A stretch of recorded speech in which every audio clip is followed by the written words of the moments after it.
지독한 불면증으로 고생하던 사람이 이제 도저히 안 되겠다 싶어서요, 병원에 입원을 해서 치료를 받기로 했답니다.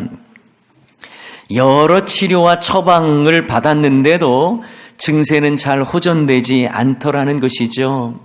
그런데 어느 날 이분이요, 수면제를 먹지도 않았는데 이상하게 잠이 잘 온 거예요. 그래서 깊은 달콤한 잠을 자고 있는데 이 불면증 환자를 간호사가 깨우며 말하더랍니다. 자, 수면제 먹을 시간입니다. 어서 일어나세요. 여러분, 이 얼마나 황당한 일입니까? 억지로라도 잠을 자기 위해서 수면제를 먹는데 겨우 잠이 든 사람을 왜 깨워서 수면제를 먹인단 말입니까? 지혜롭지 못하죠. 여기서 우리는요, 누군가를 섬기는 것은 단순한 일이 아니라 상대를 깊이 이해하는 것에서 출발해야 한다는 것을 깨닫게 됩니다. 누군가를 섬긴다고 하면서도 상대방을 고려하지 않는다면 그저 내 중심으로 일을 해치워 버리는 것이 되고요, 그것은 섬김이 될 수가 없는 거예요. 오히려 그냥 내 중심으로 일을 해치워 버리면 그것은요, 상대방을 더 고달프게 할 수도 있는 것이죠. 어떤 사람이 애완견에게 우유병에 담긴 우유를 먹이려다가 애완견이 몸부림치는 바람에 그만 우유병을 떨어뜨리게 되었고 깨지게 됐어요. 그러자 주인이 우유를 안 먹는 강아지에게 화를 내면서 깨진 유리 조각을 치우는데요, 놀랍게도 강아지가 바닥에 엎질러진 우유를 핥아먹고 있더라는 겁니다. 이 강아지는 우유가 싫었던 것이 아니라 우유병에 담긴 형태로 우유를 먹는 것이 싫었던 거예요. 이처럼 상대에 대한 깊은 이해 없이 일하는 그 자체는요, 섬김이 될 수가 없습니다. 그래서 남을 이해한다라는 그 이해한다라고 하는 영어 단어가 understand이잖아요. 이 under라고 하는 stand라고 하는 이 두 단어가 결합이 된 말로 누군가를 이해하기 위해서는 아래 under, 그 다음에 stand, 그 서야 한다는 거예요. 예, 아래에 서는 거예요. 누군가를 제대로 이해하기 위해서는요, 그 사람 아래에서 설 수 있어야 그 사람을 이해한다는 말이겠죠. 과연 여러분은 누군가를 제대로 이해하며 섬기고 계십니까? 여러분, 오늘 본문 말씀에 보면요, 오늘 본문의 그 앞부분부터 좀 살펴볼 필요가 있는데요, 예수님께서 제자들에게 자신의 죽으심과 부활에 대해서 세 번째 공개적으로 말씀하신 내용입니다. 마가복음 10장 33절 34절에 보면 그 내용이 나오는데요, 예수님께서 이렇게 제자들에게 말씀하셨어요. 보라, 우리가 예루살렘에 올라가노니 인자가 대제사장들과 서기관들에게 넘겨짐에 그들이 죽이기로 결의하고 이방인들에게 넘겨주겠고 그들은 능욕하며 침뱉으며 채찍질하고 죽일 것이나 그는 3일 만에 살아나리라 하시니라. 예수님께서요, 제자들에게 미리 자신의 죽으심과 고난당하고 죽으시고 그리고 부활하실 것에 대해서 공식적으로 세 번째 말씀하시는 내용입니다. 그런데 여러분, 이때 분위기가 어땠을까요? 인자이신 예수님께서 예루살렘에 가셔서 대제사장들과 서기관들에게 넘겨지고 이방인들에게 넘겨져서 능욕당할 것을, 채찍질 당하시고 죽임당할 것을 말씀하시는 이 분위기, 당연히 엄숙해야겠죠. 숙연해야 하는 것 아닙니까? 그런데요, 바로 이어 나오는 말씀, 오늘 본문의 내용입니다. 이 본문의 내용을 보면 문맥적으로 보면 참 어이가 없죠. 세베대의 아들 야고보와 요한은 이런 분위기와는 상관없이 예수님께 청탁을 하는 내용이 나오잖아요. 마가복음 10장 37절 말씀에 보면 여짜오되 주의 영광 중에서 우리를 하나는 주의 우편에 하나는 좌편에 앉게 하여 주옵소서. 여러분, 아무리 제자들이요 분위기 파악을 못한다고 해도 그렇죠. 너무한 것 아닙니까? 예수님은 3번이나 공적으로 자신의 순환과 부활에 대해서 말씀하셨는데 제자들은요 그것이 무엇을 의미하는지를 잘 몰랐던 거예요. 어쩌면 제자들은요 예수님께서 평소에 비유의 말씀도 많이 하셨기 때문에 어떤 상징적 개념으로만 생각했는지도 모르겠어요.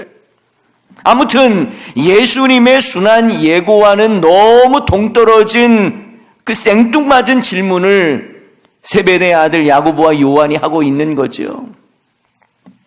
물론 여러분 마태복음 20장에 보면 야고보와 요한의 어머니가 예수님께 요청한 것으로 청탁한 것으로 되어 있습니다만 오늘 본문은 야고보와 요한이 직접 예수님께 청탁하는 것으로 나와 있죠. 자, 어떻든 간에 그들은 예수님의 영광의 날에 자신은 좌편, 우편에 이렇게 앉혀달라고 요청하는 겁니다. 예수님은 지금 고난을 말씀하고 계시는데 야고보와 요한은 이 땅 위에서의 화려한 영광을 요구하고 있는 거예요. 그런데 오늘 본문 말씀에 보면요, 야고보와 요한이 예수님께 청탁하는 내용을 듣고 나머지 10 제자들이요 야고보와 요한에게 화를 냅니다. 다른 제자들이 왜 화냈을까요? 무슨 이런 분위기에 예수님께 그런 말을 했느냐라고 책망하는 걸까요? 아니에요. 자신들도 타이밍을 보고 있었던 거죠. 자신들도 적절한 때에 좋은 자리를 부탁하려고 했는데 자신들보다 먼저 선수 쳐버린 이 야고보와 요한이 불쾌해서 그들을 향해서 화를 내는 거예요.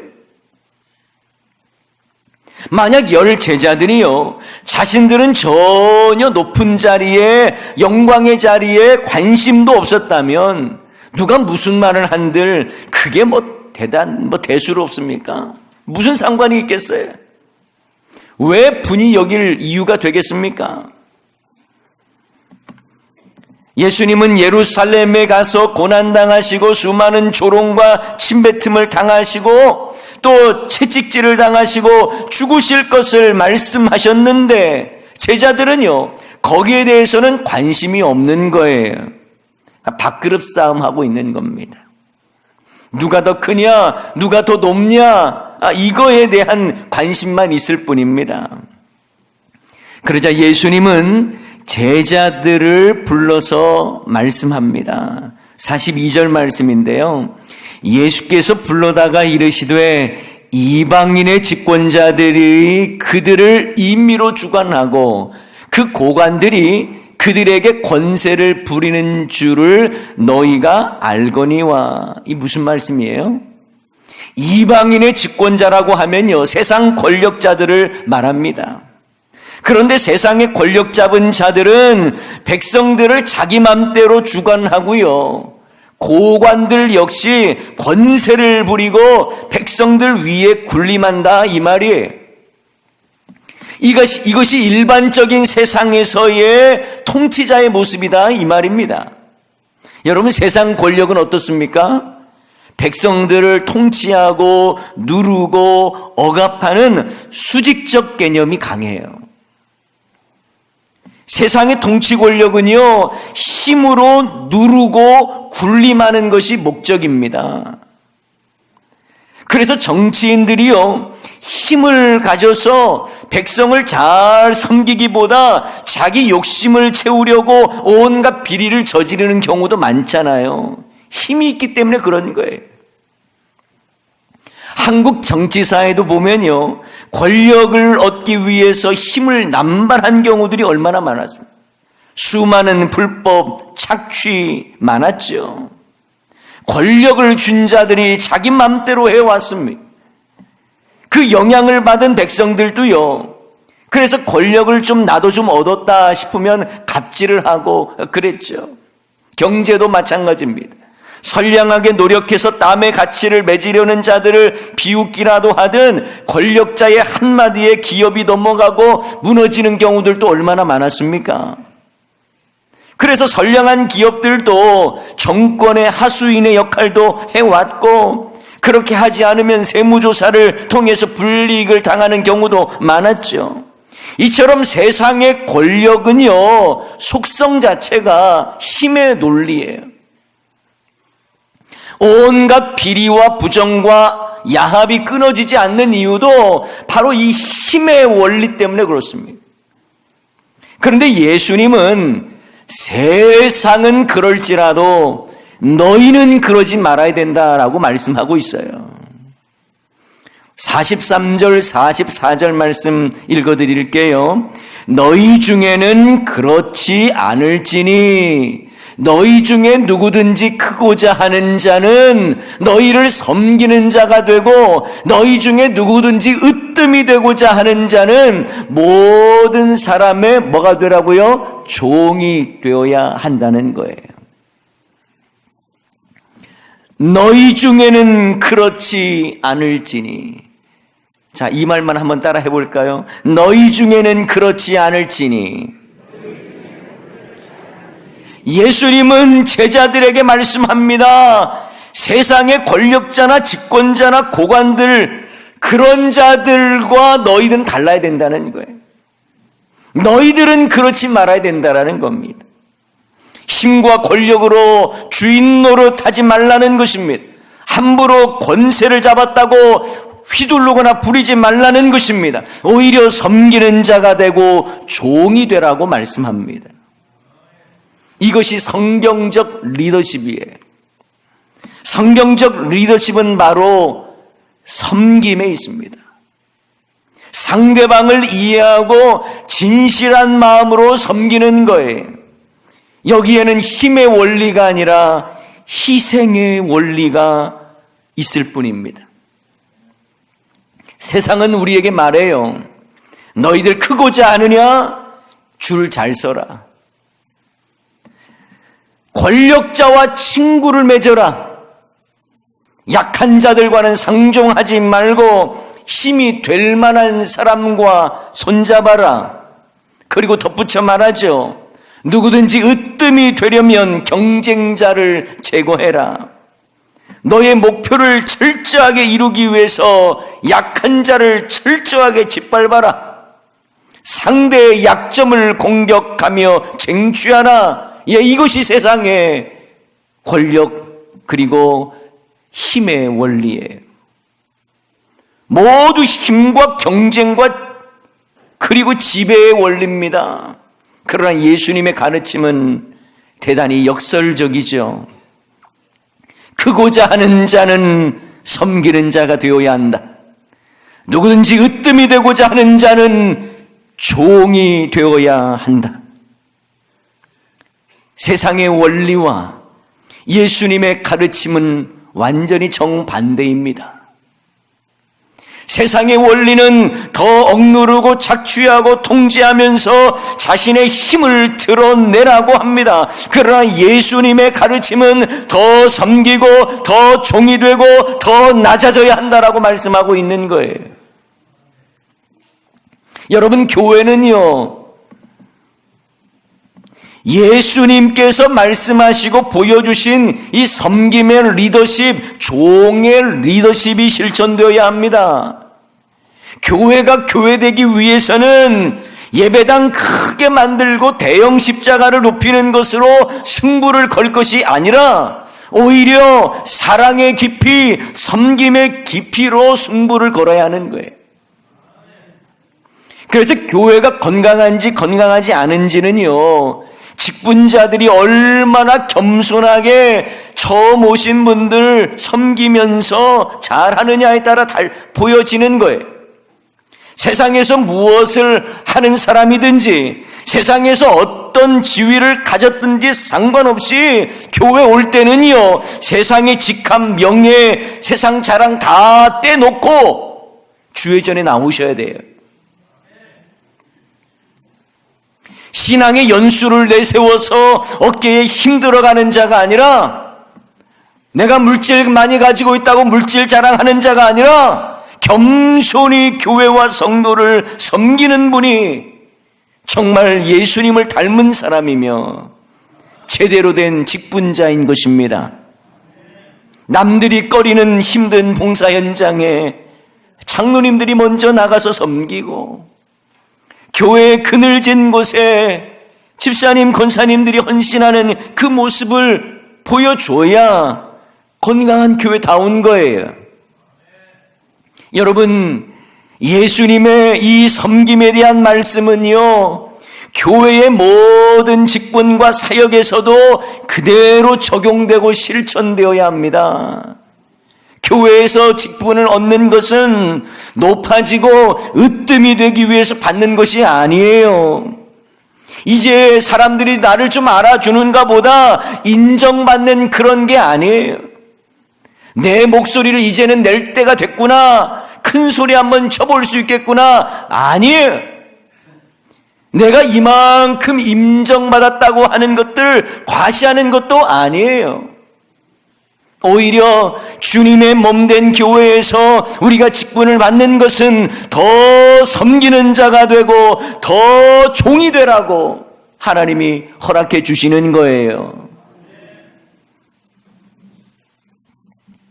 교회에서 직분을 받으면 무슨 훈장 하나 받은 것처럼, 완장 하나 찬 것처럼 그렇게 생각하면 안 됩니다. 직분을 받으면 받을수록 더 내 자신의 욕심과 자기의 의의는 죽어져야 합니다.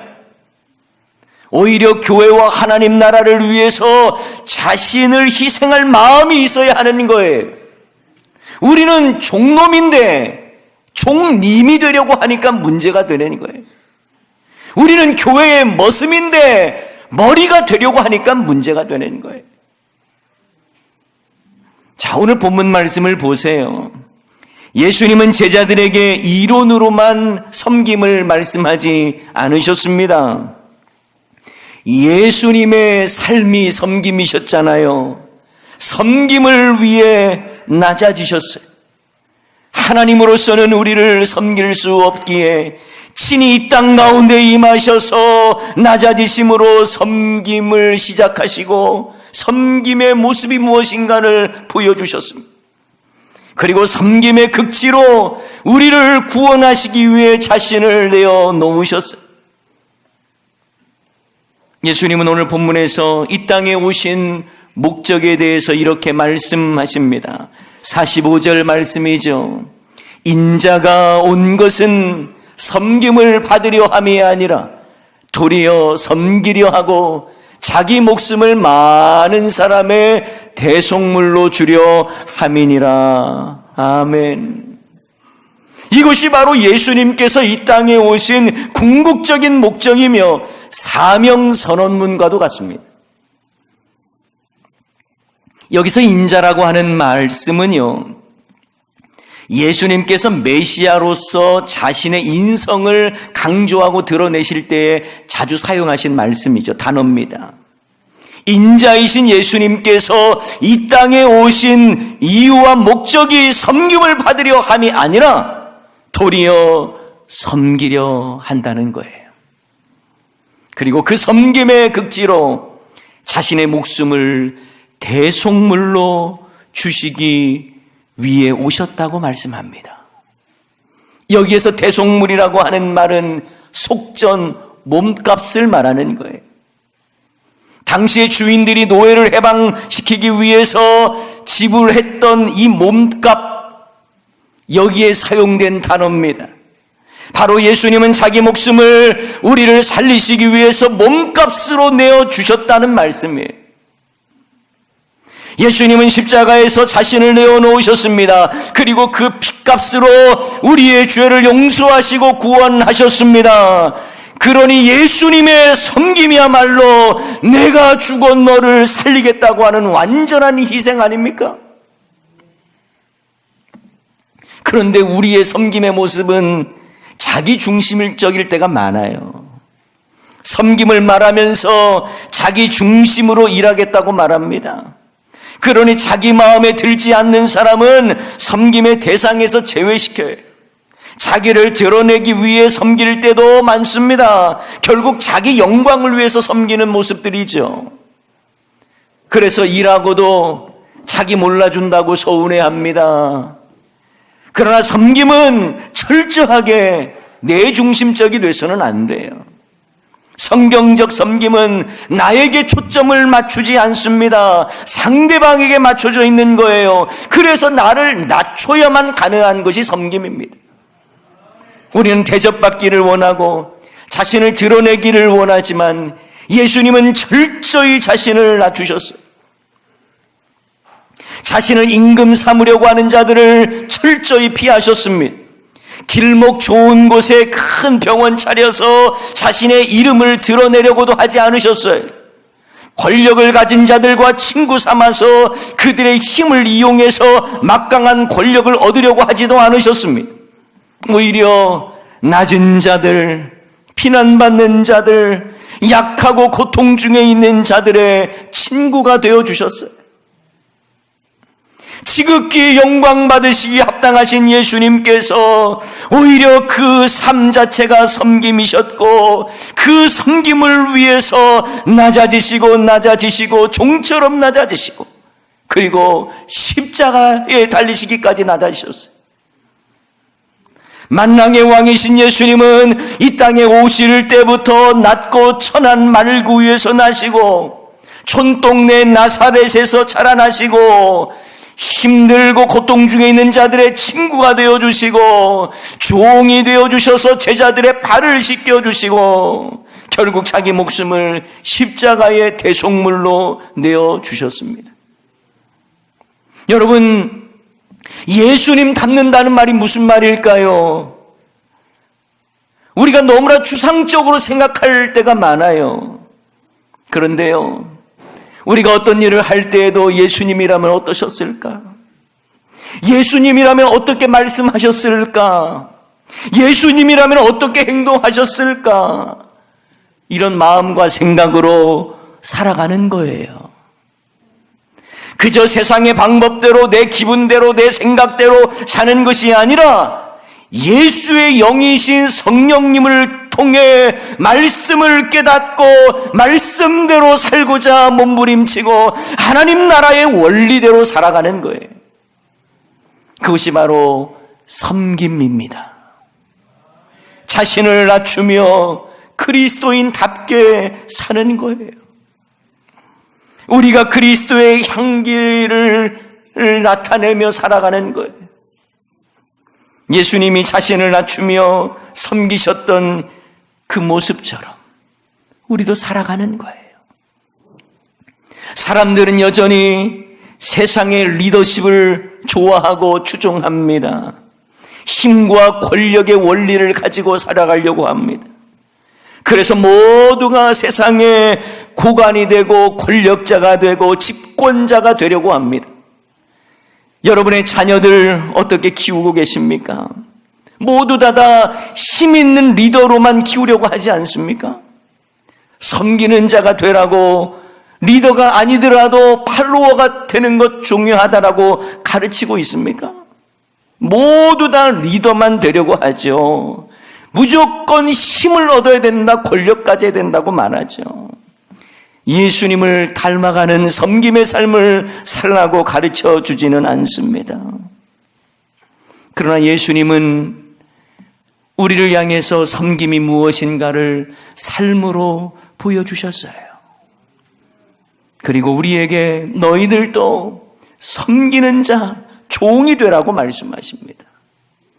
세상은 아무리 그렇다 할지라도 너희는 그렇지 말아야 한다라고 말씀하고 있습니다. 여러분, 만약 세상의 방법으로 예수님을 평가한다면 예수님은 참 어리석게 사신 것 아닙니까? 제대로 힘 한번 펼쳐보지 못했고, 제대로 권력 한번 잡아보질 못했고, 젊은 나이에 수많은 핍박과 조롱받으면서 십자가에 달려 죽으셨어요. 그 모습만 보면 얼마나 초라하게 보입니까? 그러나 예수님은 그 모습을 통해서 우리를 살리시기 위해서 죽기까지 우리를 섬기시겠다고 이 땅에 오셔서 십자가까지 나아가신 거예요. 사랑하는 여러분, 세상은 그러하여도 예수님을 믿는 저와 여러분은 그렇지 말아야 합니다. 너희 중에는 그렇지 않을지니. 비록 어리석게 보일지라도 주님 그 길, 주님 가신 그 길, 그 좁은 길, 그 낮은 길, 섬김의 길, 그 길을 향해 종처럼 나아가는 우리 모든 성도님들 되시기를 주님의 이름으로 간절히 축원합니다.